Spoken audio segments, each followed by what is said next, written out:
MAL உங்களுக்காகவே. கூலிக்கு வேலி. நண்பர்களே, ஒரு சிறு கதை. விடிந்தும் விடியாத காலை நேரம். சேவல்கள் கூவி முடித்திருந்தன. நெடுந்தூரம் உணவை தேடிச் செல்லும் பறவைகள் பறக்கத் தொடங்கிவிட்டன.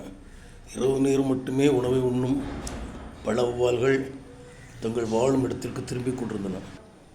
சிறிய துறளுடன் பொதிகை தென்றல் சில்லென வீசியது. சென்னை திருநெல்வேலி விரைவு ரயில் திருநெல்வேலி ரயில் நிலையத்திற்குள் நுழைந்தது. பயணிகள் எல்லாம் இறங்கிக் கொண்டிருந்தார்கள். சற்று உயரமாக அழகான தோற்றத்துடன் பெட்டி, படுக்கை மற்றும் சில பொருட்களுடன் இறங்கினார் ஒருவர். சூழ்நிலை ரம்மியமாக இருந்தது.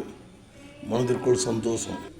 தான் கொண்டு வந்திருக்கும் பொருட்களை எடுத்துச் செல்ல சுமை தூக்கி தொழிலாளி அழைத்தார். இந்த பொருட்களை வெளியில் எடுத்துச் செல்ல கூலி எவ்வளவு வேண்டும் என கேட்டார். 50 ரூபாய் என்றார் சுமை தூக்கும் தொழிலாளி. அவருக்கும் சரி எனப்பட்டது. இருவரும் நடந்து கொண்டிருந்தனர். சுமை தூக்கும் தொழிலாளி கேட்டார், ஐயா, தாங்கள் என்ன செய்கிறீர்கள்? அவர், சென்னையில் ஒரு பெரிய நிறுவனத்தில் உயர் அதிகாரியாக பணி செய்கிறேன் என்றார். ஐயாவுக்கு கூலி எவ்வளோ என்றார். அது கூலி அல்ல, சம்பளம் என்றார் இவர். ஐயா, நான் உங்களுக்கு வேலை செய்து சம்பளம் வாங்குகிறேன், அதை கூலி என்கிறீர்கள். நீங்களும் வேறு ஒரு இடம் வேலை பார்க்கிறீர்கள், அவருடன் நீங்கள் வாங்குவது மாத கூலி தானே?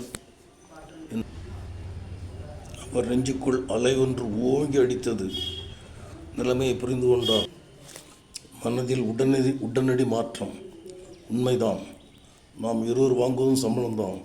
நான் இனி யாரையும் கூலி என்று சொல்ல மாட்டேன் என்றார். என் நண்பர்களே, நாமும் கூலிக்கு வேலி போட்டு விடலாமா? நன்றி.